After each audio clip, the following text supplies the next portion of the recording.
नमस्कार सर्वांना. तर आज सकाळी सकाळी एक प्रॉब्लेम झाला, तर सांगते मी.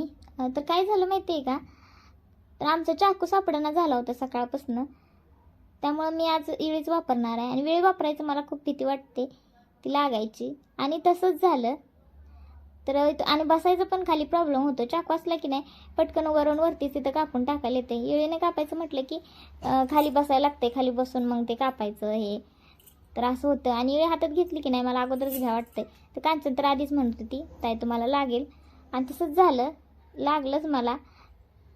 आणि सकाळी सकाळी म्हणजे थंडी असल्यामुळे ते चिरल्यामुळे जास्तच ते चुरचुर करायला आलेलं.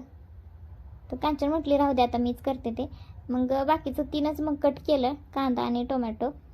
मग मी बसलीच होते तोवर, आणि नंतर मग ती खाली गेली होती खारी आणायला. तिला खारी खूप आवडते, आणि ती बेकरीत खाली सायकलवर घेऊन येतात ना, तर तीच खारी आवडते तिला. त्यांनीच आणलेली खारी खूप आवडते.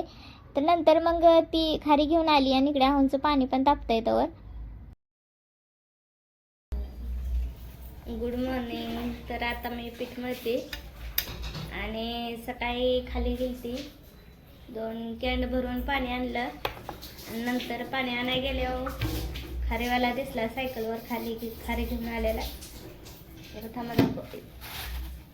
हो का, खारी घेऊन आली. आणि नंतर मी इकडं बनवायला आलेली भाजी. तर त्यासाठी मी कांदा उभा चिरून घेतला होता, आणि तेलात कांदा भाजून घेतला पहिल्यांदा, आणि नंतर मग त्यात टोमॅटो टाकून घेतले. कांदा अगोदर भाजून घ्यायचा आणि नंतर टोमॅटो टाकायचं. तर कांदा आणि टोमॅटो पण छान असं भाजून घेतलं, त्यात थोडंसं मीठ टाकून. आणि नंतर मग त्यात धुतलेला बटाटा टाकून घेतला. बटाटा आणि मुगाच्या डाळीची मी भाजी करायला लागले होते. तर इथं बटाटा टाकला, नंतर त्यात तिखट वगैरे टाकलं, चटणी आपली. तर इकडं आहोंला नाश्ता दिला होता कांचनने, खारी आणि चहाचा. तर ते म्हटले आता मग मी काही जेवण नाही करत. तर आमचं कसं, आम्ही रोज नाश्ता नाही करत, किंवा चहा पण कधीतरच करतो. तर मग चहा आणि खारी खाल्ल्यावर त्यांनी म्हटले मग नाश्त्याला जेवायला काय नको. मग नंतर कांचनने चपात्या केला आणि डबा भरला.